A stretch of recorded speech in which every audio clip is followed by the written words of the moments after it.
Hi hello friends, welcome back to my channel. ಮಾಂಗಲ್ಯ ಬಂದ. ಏನು ಹೇಳ್ತಿದ್ದೀರಾ? ಹಾಸ್ಟೆಲಿಂದ ಕದ್ದು ತಂದ್ರ? ಹಾಗಾದರೆ ನಿಮಗೆ ನಾನು ಎಷ್ಟು ದಿನದಿಂದ ಗೊತ್ತು? ನೀವು ಹೇಗೆ ಅಂತ ಅರ್ಥವಾಗದೆ ರಾಶಿಕಾ ಕೇಳಲು, ಈಗ ಅವಳಿಂದ ದೂರ ಸರಿದವನು ಅವಳ ಹೆಗಲ ಮೇಲೆ ಕೈ ಹಾಕಿ ಅವಳನ್ನು ಮೆಲ್ಲಗೆ ಕರೆದೊಯ್ದು ಡ್ರೆಸ್ಸಿಂಗ್ ರೂಮಿಗೆ ಕರ್ಕೊಂಡು ಹೋದ. ಕಬೋರ್ಡ್ ತೆಗೆದು ಅಲ್ಲಿ ಬಣ್ಣ ಬಣ್ಣದ ಸುಂದರವಾದ ಸೀರೆಗಳನ್ನು ಜೋಡಿಸಿ ಇಡಲಾಗಿತ್ತು. ಅದನ್ನು ತೋರಿಸಿದವನು, ಇದರಲ್ಲಿ ಎಷ್ಟು ಸೀರೆಗಳಿದೆಯೋ ಅಷ್ಟು ದಿನದಿಂದ ನೀನು ನಂಗೆ ಗೊತ್ತು ಅಂತ ಹೇಳ್ದ ಸಾಮ್ರಾಟ್. ಅವಳಿಗೆ ಅರ್ಥ ಆಗಲಿಲ್ಲ. ಏನು ಹೇಳ್ತಿದ್ದೀರಾ? ಪ್ರತಿ ವರ್ಷ ಬಂದ ಸೀರೆಗಳ ಡಿಸೈನ್ ಇದೆ ಅಂದರೆ ನಿಮಗೆ 10 ವರ್ಷದಿಂದ ನನಗೆ ಗೊತ್ತಾ ಅಂತ ಅವಳು ಕುತೂಹಲದಿಂದ ಕೇಳಿದ್ಳು. ಹೌದು ಅಂತ ಅವನು ಸಾಧಾರಣವಾಗಿ ತನ್ನ ಭುಜ ಕುಲುಕ್ತಾ ಹೇಳ್ದ. ಏನು ಹೇಳ್ತಿದ್ದೀರಾ? ಅದು ಹೇಗೆ ಅಂತ ರಾಶಿಕಾ ಕೇಳಲು, ಮೊದಲು ನೀನು ದೊಡ್ಡವಳಾದಾಗ ತಗೊಂಡು ಸೀರೆ ಇದು ಎಂದು ಒಂದು ಸೀರೆ ತೆಗೆದು ಕೈಯಲ್ಲಿ ಕೊಟ್ಟ.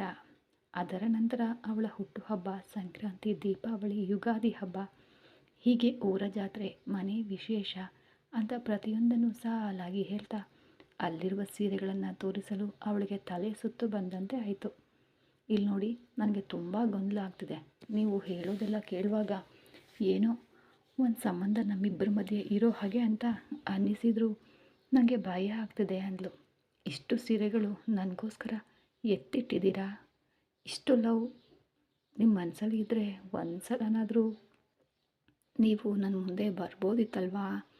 ಆದರೆ ನಾನು ನಿಮ್ಮನ್ನು ನೋಡಿದ ಹಾಗೆ ನನಗೆ ಸ್ವಲ್ಪ ಕೂಡ ನೆನಪೇ ಇಲ್ವಲ್ಲ ಅಂತ ಅವಳು ಹೇಳಲು, ನೀನು ಇದ್ದ ಎಲ್ಲ ಕಡೆ ನಾನು ಬಂದಿದ್ದೀನಿ ರಾಶಿಕಾ, ಆದರೆ ನಿನ್ನ ಕಣ್ಣ ಮುಂದೆ ನಾನು ಬಂದಿಲ್ಲ.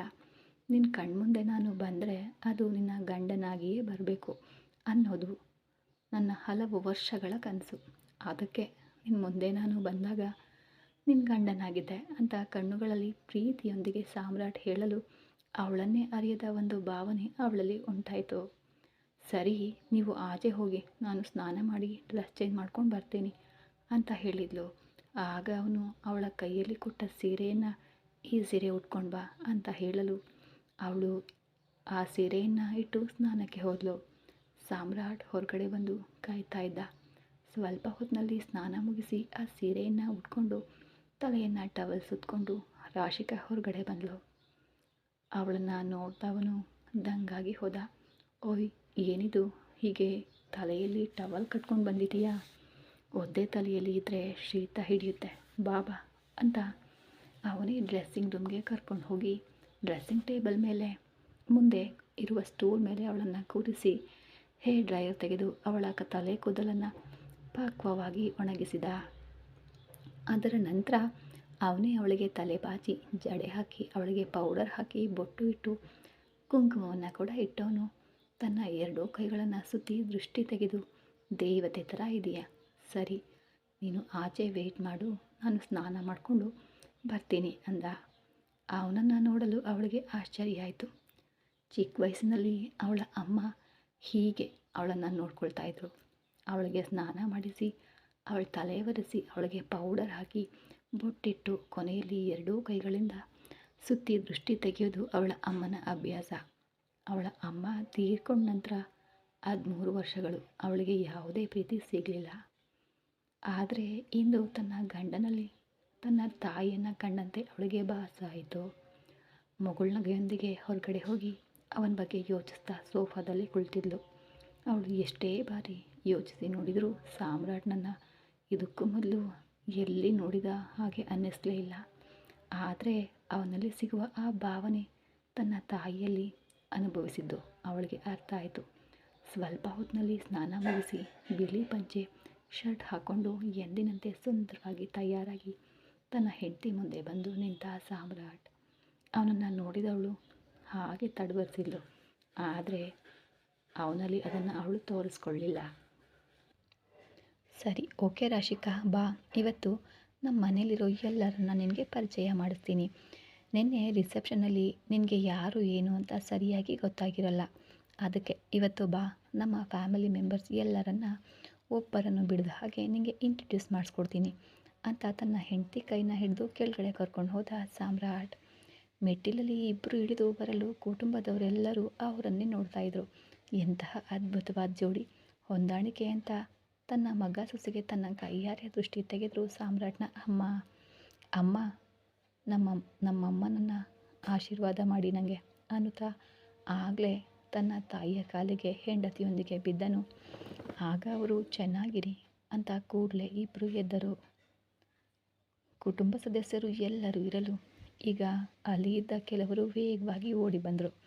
ಚಿಕ್ಕಮ್ಮ, ಹೇಗಿದ್ದೀರಾ?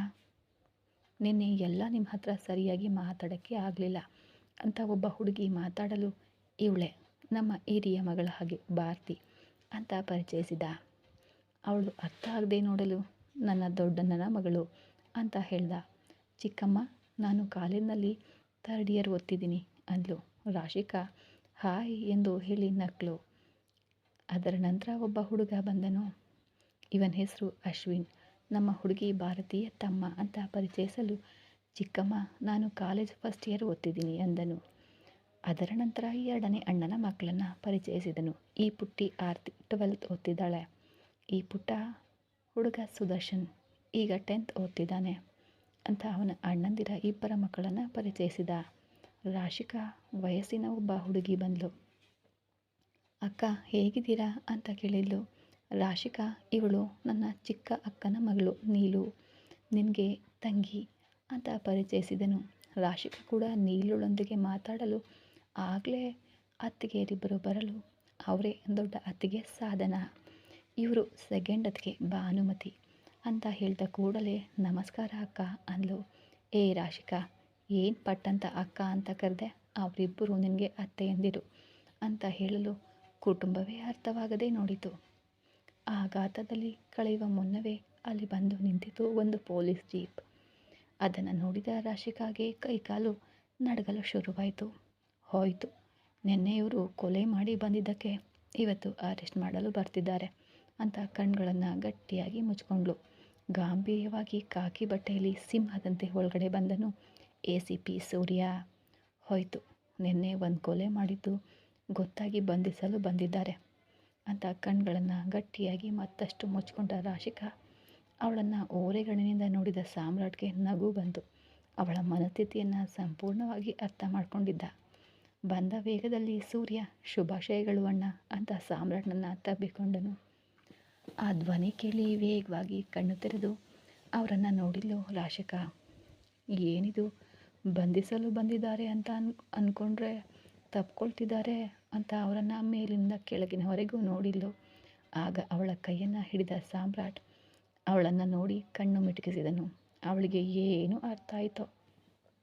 ಅವಳು ಸುಮ್ಮನೆ ನಿಂತ್ಕೊಂಡ್ಳು. ಏನೋ ಸೂರ್ಯ, ಮನೇಲಿ ಫಂಕ್ಷನ್ ಇಟ್ಕೊಂಡು ನಿನಗೆ ಡ್ಯೂಟಿನೇ ಮುಖ್ಯನಾ ಅಂತ ಸಾಮ್ರಾಟ್ ಕೇಳಿದ. ಅವನಿಂದ ದೂರ ಸರಿದವನು, ಸಾರಿ ಅಣ್ಣ, ಮಂತ್ರಿಯನ್ನು ಕೊಲೆ ಮಾಡಿದ್ರಲ್ವಾ, ಅದಕ್ಕೆ ನೆನೆ ಪೂರ್ತಿ ಅಲ್ಲೇ ಡ್ಯೂಟಿ ಇತ್ತು. ನನ್ನಿಂದ ಮನೆ ಕಡೆ ಬರೋಕ್ಕೆ ಆಗಲಿಲ್ಲ. ಹೇಗೋ ನಿಮ್ಮ ಮದುವೆ ಚೆನ್ನಾಗಿ ನಡೀತಲ್ವಾ, ನನಗೆ ತುಂಬ ಸಂತೋಷ ಆಯಿತು ಅಂತ ಹೇಳಿ ರಾಶಿಕಾ ಕಡೆ ನೋಡಿದನು. ಶುಭಾಶಯಗಳು ಅತ್ತಿಗೆ ಅಂತ ಸೂರ್ಯ ಹೇಳಲು, ಲೈ, ಅವಳು ನಿನಗೆ ಅತ್ತಿಗೆನಾ, ರಾಶಿಕಾ ಅಂತ ಕರಿ ಅಂತ ಸಾಮ್ರಾಟ್ ಹೇಳಿದನು. ಸೂರ್ಯನಿಗೆ ಅರ್ಥ ಆಗದೆ ನೋಡಿದ, ಏನಿದು ಅಂತ. ಅಲ್ಲಿದ್ದವರಿಗೂ ಕೂಡ ಅರ್ಥ ಆಗಲಿಲ್ಲ. ಇಡೀ ಕುಟುಂಬವೇ ಒಂದುಗೂಡಿತ್ತು. ಲೈ ಸಾಮ್ರಾಟ್, ನೀನು ಏನು ಅಂದ್ಕೊಂಡಿದೀಯಾ, ನಾವು ನೋಡ್ತಾ ಇದ್ದೀವಿ, ಆ ಹುಡುಗಿ ಹತ್ರ ಸಂಬಂಧಗಳೆಲ್ಲ ಬರೀ ತಪ್ಪಾಗಿ ಪರಿಚಯ ಮಾಡಿಸ್ತಾ ಇದೆಯಾ ಅಂತ ಅಣ್ಣಂದಿರಿಬ್ಬರು ಮುಂದೆ ಬಂದರು. ಅಣ್ಣ, ಹಾಗೆಲ್ಲ ಏನೂ ಇಲ್ವಲ್ಲ, ನಾನು ಸರಿಯಾಗಿ ಪರಿಚಯ ಮಾಡಿಸ್ತಿದ್ದೀನಿ ಅಂತ ಸಾಮ್ರಾಟ್ ಕಣ್ಣು ಹೊಡೆದು ನಗಲು.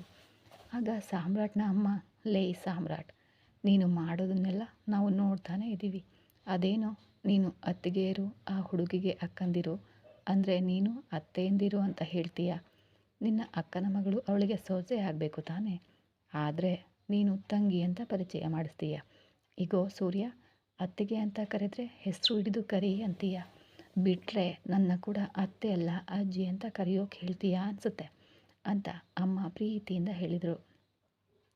ಕರೆಕ್ಟ್ ಅಮ್ಮ, ಅದನ್ನೇ ನಾನು ಹೇಳೋಕೆ ಬಂದೆ ಅಂದವನು ರಾಶಿಕಾ ಕಡೆ ನೋಡಿ, ಇಲ್ಲಿ ನೋಡು ರಾಶಿಕಾ, ಇವರು ನಿನಗೆ ಅತ್ತೆ ಅಲ್ಲ ಅಜ್ಜಿ ಅಂತ ಕರಿ, ಆಮೇಲೆ ಆ ಶಾಂತಿ ಅಕ್ಕ ನೀನು ಬಾ ಅಂತ ಕರೆದನು. ಇವರು ನನ್ನ ಚಿಕ್ಕ ಅಕ್ಕ, ಇವರು ಕೂಡ ನಿನಗೆ ನಾದಿನಿ ಅಲ್ಲ ಚಿಕ್ಕಮ್ಮ ಅಂತ ಹೇಳಲು ಮಹೇಶ್ ಅವನ ತಲೆಗೆ ಒಂದು ಏಟು ಕೊಟ್ಟರು.